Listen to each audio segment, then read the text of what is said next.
ఆయుష్ను పొడిగిస్తున్న వానికి, మన ప్రతి అవసరత అక్కర తీర్చి మనకు సహాయం చేస్తున్న దేవునికి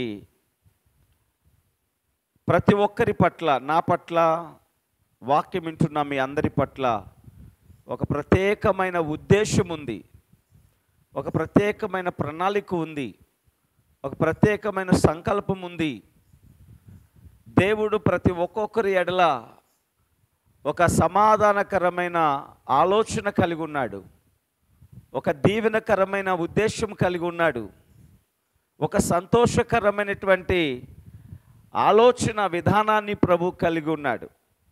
ఒక ఆశీర్వాదకరమైన మార్గంలో అందరిని నడిపించాలని దేవుడు ప్రతి ఒక్కరి ఎడల ఆయన చిత్తమై ఉన్నది. దేవునికి స్తోత్రం. గనుక ప్రతి ఒక్కరూ దీనిని గ్రహించుదురుగాక, ప్రతి ఒక్కరూ దీన్ని నమ్మి అనుభవించుదురుగాక. ప్రియ దేవుని సంగమా, దైవ జనాంగమా, మెట్టుకు దేవుని పిల్లలమైనటువంటి మనము ఈ తరములో మనము ఉన్నంత కాలము ఈ తరానికి ఎంతో కొంత మనము ఉపయోగపడాలన్నదే దేవుని ఉద్దేశం. ఆమేనని చెప్పండి. ఆజ్ఞలలో ప్రధానమైన ఆజ్ఞలు 2 ఉన్నాయి. ఒకటి, నీ పూర్ణ హృదయముతో, నీ పూర్ణ ఆత్మతో, నీ పూర్ణ మనస్సుతో, నీ పూర్ణ హృదయముతో నీ దేవుడైన యెహోవాను ప్రేమించాలి. నీ పూర్ణ హృదయముతో, నీ పూర్ణ ఆత్మతో, మనస్సుతో, హృదయముతో నీ దేవుడిని ప్రేమించాలి ఫస్ట్ ఆఫ్ ఆల్. తర్వాత నిన్ను వలె నీ పొరుగు వారిని చెప్పండి ప్రేమించాలి. పరిశుద్ధ గ్రంథంలో ఇవి ప్రధానమైన ఆజ్ఞలు అని ప్రభు చెప్పాడు. ఆజ్ఞలు చాలా ఉన్నాయి. ప్రభు చెప్పాడు, ప్రేమ కలిగి ఉండుట ధర్మశాస్త్రం అంతటిని నెరవేర్చుటయే అన్నాడు. నరహత్య చేయకూడదు అనే ఒక ఆజ్ఞ ఉంది కదా. ఎదుటి వారిని బాగా ద్వేషిస్తేనే తప్ప అతన్ని కొట్టాలి, చంపాలి అనే ఆలోచన ఉంటుంది. అదే ప్రేమిస్తే వాడు నరహత్య చేయగలడు ఆ వ్యక్తిని. ఎదుటివాడిని బాగా భయంకరంగా ద్వేషిస్తే తప్ప వాడిని మనము తిట్టగలము, తిట్టడానికి కానీ, కొట్టడానికి కానీ, లేకపోతే అతన్ని చంపటానికి కానీ తెగిస్తాం. అదే అతని మీద ద్వేషం లేకుండా, పగ లేకుండా, కోపము లేకుండా ప్రేమే ఉందనుకోండి, చెప్పండి అతనికి హాని చేయగలమా? అందుకనే నరహత్య చేయకూడదు అన్న ఆజ్ఞ కూడా ఇందులోనే ఉంది. నీ పొరుగువానిది దేనిని, ఎదుటివారిని మనం ప్రేమిస్తే వారికి మనం ఇస్తామే కానీ వారి యొద్ద నుండి తిరిగి ఏది దోచుకోవాలి అన్న ఆలోచన. కాబట్టి ప్రేమ ఉంటే ఎదుటివారిది ఆశించేటువంటి ఆలోచన కూడా రాదు. దొంగతనము చేయకూడదు, చెయ్యడు. ఆ ఇంటిని ప్రేమిస్తే, ఆ వ్యక్తిని ప్రేమిస్తే ఆ వ్యక్తి దగ్గర దేన్ని దోచుకోవడానికి ఇష్టపడడు. వ్యభిచరింపకూడదు. ప్రేమిస్తే వారికి ఆ నష్టాన్ని కలిగించలేం. అబద్ధ సాక్ష్యం పలకకూడదు. ప్రేమ ఉంటే అబద్ధ సాక్ష్యం చెప్పలేం. ఇలా చెప్పుకుంటూ పోతే నీ తల్లిదండ్రులు సన్మానించుము. ఎప్పుడు తల్లిదండ్రుల మీద ప్రేమ ఉన్నవారు వారిని సన్మానిస్తారు. అందుకనే ప్రభు చెప్పాడు, ప్రేమ కలిగి ఉండుట ధర్మశాస్త్రమును, ప్రవక్తల లేఖనములను, వాక్యమంతటిని నెరవేర్చడమే. అందుకనే శ్రేష్టమైనది ఏంటంట? ప్రేమ. శ్రేష్టమైన స్థానములో నిలబడింది ప్రేమ. అందుకని ఆ ప్రేమ కలిగి ఉండుటకు కొరింథీ 14:1 ప్రయాస పడుడి. ప్రేమ నువ్వు కష్టపడకుండా, నువ్వు ప్రయాసపడకుండా, దాని కొరకు నీవు కష్టపడకుండా అది ఊరకనే నువ్వు సంపాదించుకోలేవు. ప్రేమ కలిగి ఉండుటకు ప్రయాస అంటే ఊరకనే రాదని అర్థం కదా. ప్రేమ కలిగి ఉండుటకు ప్రయాసపడుడి. ప్రయాస అంటే దానికి వెనకాల చాలా కష్టం ఉంటుంది. పాపం బిడ్డ ఎంత ప్రయాసపడుతున్నాడో,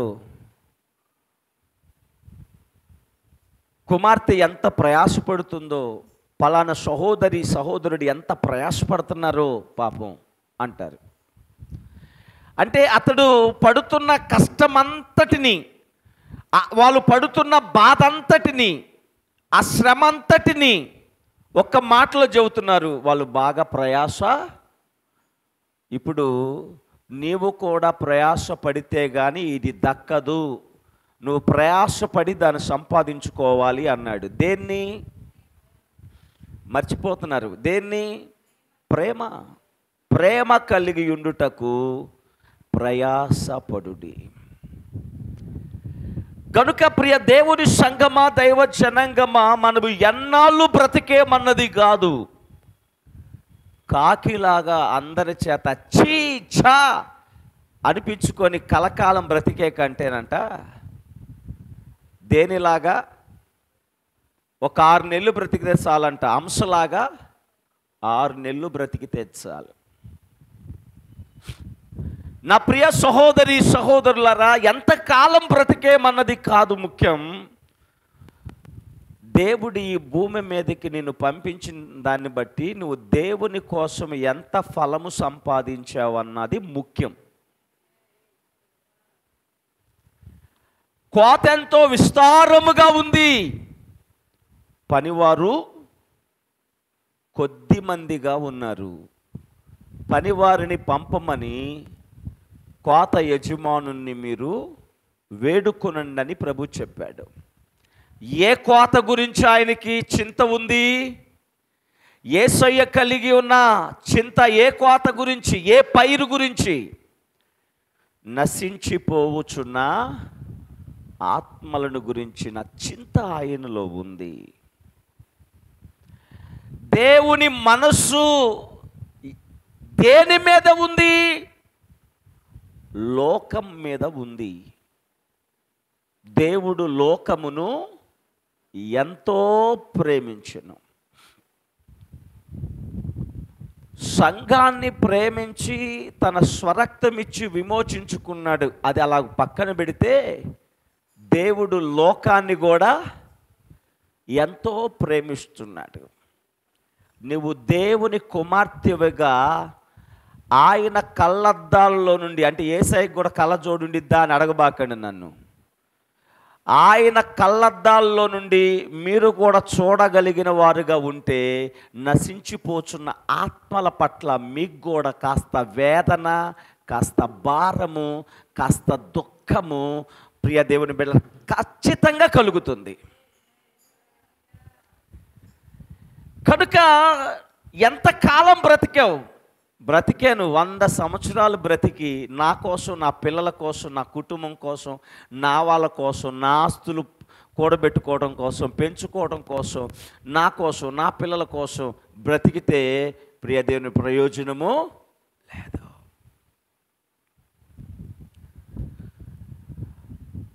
మొన్న ఎవరో ఒకరు చెబుతున్నారు, అమ్మా నీకు చాలా దాతృత్వాన్ని దేవుడు నీకు ఇచ్చాడు అంటే ఆమె అంటున్న మాట ఏంటో తెలుసు? అయ్యా, మనము తిన్నది మట్టిపాలు, పొరుగు వారికి పెట్టిందే దేవుని పాలు అని చెప్పింది. దేవుని స్తుతి చెప్పండి.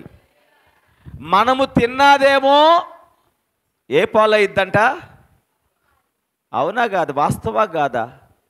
జరుగుతుందా కాదా? అలా జరుగుతుందా లేదా? మనము తిన్నది మట్టిపాలు, ఇతరులకు పెట్టిందే దేవుని పాలు. అదే రేపు పరలోకములోనికి వెళ్ళేది. దాన్ని బట్టే దేవుడు మనకు జీతం ఇచ్చేది. ఇది మనకు అర్థమైతే నువ్వు దేవుణ్ణి ప్రేమిస్తావు మొట్టమొదటిగా. ఎందుకంటే నేను అనబడుతున్న నాకు, నీకు, మన అందరి ఉనికికి దేవుడే మూలమై ఉన్నాడు గనుక, ఆయన లేకుండా మనము లేము గనుక, ఈ రోజున మనం అనుభవిస్తున్నది ప్రతిదీ కూడా ఆయన ఉచితమైన కృపే గనుక. కలిగి ఉన్నది ఏదియు ఆయన లేకుండా కలిగి లేము గనుక, మొట్టమొదటిగా ఈ జీవితాన్ని ఇచ్చినందుకు, మనకు ఆయన పోలికను, ఆయన స్వరూపమును మనకు దయచేసినందుకు, నశించి నరకానికి వెళుతున్న మనల్ని వెదకి రక్షించి, నీ బంధువుల్లో ఎంతోమంది ఉన్నారు ఇంకా రక్షణ లేకుండా చీకటిలో బ్రతుకుతున్న వాళ్ళు. నీ స్నేహితుల్లో ఎంతోమంది ఉన్నారు రక్షణ లేకుండా, ప్రియ దేవుని బిడ్డలారా, భయంకరమైనటువంటి స్థితిలో కూరుకుపోయి ఉన్నవాళ్ళు. నీ రక్త సంబంధికుల్లో, నీ తోడబుట్టిన వారిలో ఇంకా రక్షణ లేకుండా దేవునికి దూరముగా ఉంటున్న వారు ఎంతోమంది ఉంటుండగా, దేవుడు నిన్నే ఎన్నుకొని ఏర్పరచుకున్నాడు. దేవుడు నీకు ఇచ్చిన గొప్ప రక్షణ, నిత్యరాజ్యాన్ని గురించిన నిరీక్షణ, ఈ లోకములో మనం బ్రతుకుతున్న ప్రియ దేవుని బిడ్డలారా, మన జీవితానికి శాశ్వతమైన ఒక గమ్యము మనకుంది అన్న నిరీక్షణ దేవుడే మనలో పుట్టించాడు. దేవునికి స్తోత్రం. చాలామందికి నిరీక్షణ లేదు.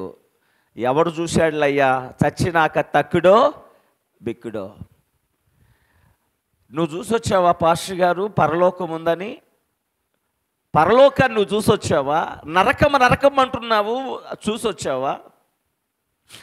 ఎవరు చూశారండి? ఏమి లేదండి. అది లోకము యొక్క పోకడ. నిజ దేవుణ్ణి ఇంకా పొందుకోని వారి యొక్క మాటలు అలా ఉంటాయి. సత్యానికి దూరముగా ఉన్నవారు, వాస్తవానికి దూరముగా ఉన్నవారు, సత్యమును బయలుపరచబడని వారు, సత్యము బయలుపరచబడని వారికి, వారి మాటలకి ప్రియ దేవుని బిడ్డలారా ఒక గురి ఉండదు, వారికి ఒక గమ్యం ఉండదు. ఇక్కడ నాకు తెలిసి మీరందరూ ఒక గురిని, ఒక గమ్యాన్ని కలిగిన వారు. దేవునికి స్తోత్రం. మీరందరూ కూడా, మిమ్మల్ని ఎవరిని అడిగినా ఈ లోకాన్ని విడిచిపెడుతున్న తర్వాత నువ్వు ఎక్కడుంటావంటే తడుముకోకుండా ఖచ్చితంగా చెప్పే మాట ఏంటి మీరు? నేను దేవునితో ఉంటాను. ఈ లోకాన్ని నేను ఎప్పుడు విడిచిపెట్టినా నేను క్రీస్తునందు విశ్వాసం ఉంచాను గనక, ఆయన నా కొరకై జరిగించిన రక్షణ కార్యమందు నేను నమ్మిక ఉంచాను గనక, జన్మ కర్మ పాపముల్లో నశించిపోచున్న ఆదాము యొక్క రక్తాపరాధ శాపము నుండి విడిపించడానికి యేసు వచ్చి నన్ను తన స్వరక్తమును కాచి విమోచించుకున్నాడు గనుక, యేసుక్రీస్తునందు నేను నిత్యత్వానికి వారసుడై ఉన్నాను, నిత్యత్వానికి వారసురాలనై ఉన్నాను. ఈడ కన్ను మూసిన మరుక్షణమే దేవదూతలు వచ్చి నన్ను పరలోకానికి, ఆ పరదేశుకి నన్ను సంతోషంగా ఊరేగించుకుంటూ తీసుకుని వెళతారు అన్న నిరీక్షణ నీకుంది.